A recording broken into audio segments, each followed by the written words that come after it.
Presiden Korea Selatan Lee Jae-myung berselfie atau swafoto bersama Presiden Cina Xi Jinping saat kunjungan resminya ke Beijing pada Senin, 6 Januari 2026, menggunakan ponsel pintar Xiaomi hadiah dari pemimpin Cina tersebut. Foto tersebut memperlihatkan Lee dan Xi bersama istri masing-masing dan diunggah langsung oleh Lee melalui platform media sosial X. Sebuah swafoto bersama Presiden Xi Jinping dan istrinya, diambil menggunakan ponsel Xiaomi yang saya terima sebagai hadiah di Gyeongju, tulis Lee dalam unggahannya.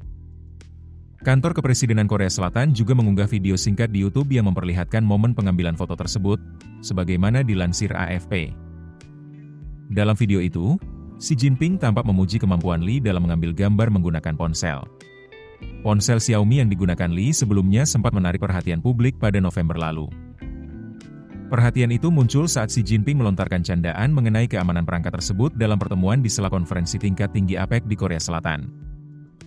Ketika itu, Lee sempat menanyakan apakah jalur komunikasi pada ponsel tersebut aman digunakan. Xi menanggapi pertanyaan itu dengan nada bercanda dan menyarankan Lee untuk memeriksa apakah ada backdoor. Istilah backdoor merujuk pada kemungkinan adanya perangkat lunak bawaan yang memungkinkan pemantauan oleh pihak ketiga. Candaan tersebut dianggap sebagai momen langka dari Xi Jinping, yang jarang terlihat melontarkan humor, terlebih mengenai isu spionase.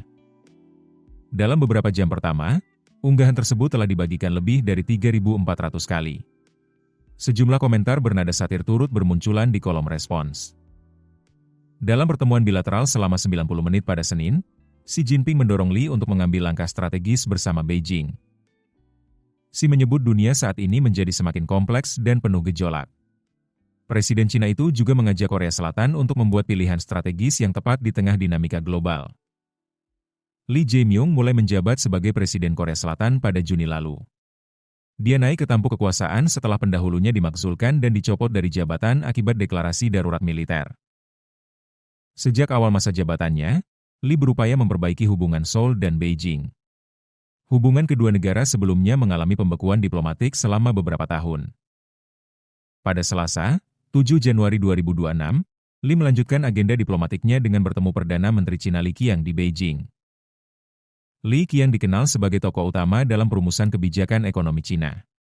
Dalam pertemuan tersebut, Lee menyambut membaiknya hubungan kedua negara. Ia menyebut pemulihan hubungan Korea Selatan dan Cina sebagai tren zaman yang tidak dapat diubah. Usai pertemuan dengan Li Qiang, Lee melanjutkan kunjungan ke Shanghai. Shanghai dikenal sebagai salah satu pusat ekonomi dan keuangan utama Cina. Kunjungan ini menegaskan upaya Lee menata ulang hubungan luar negeri Korea Selatan di tengah dinamika geopolitik global. Download aplikasi Kontan sekarang di App Store atau Play Store. Keputusan bisnis terbaik datang dari data, bukan tebakan. Mudah berlangganan Business Insight dengan subscribe with Google.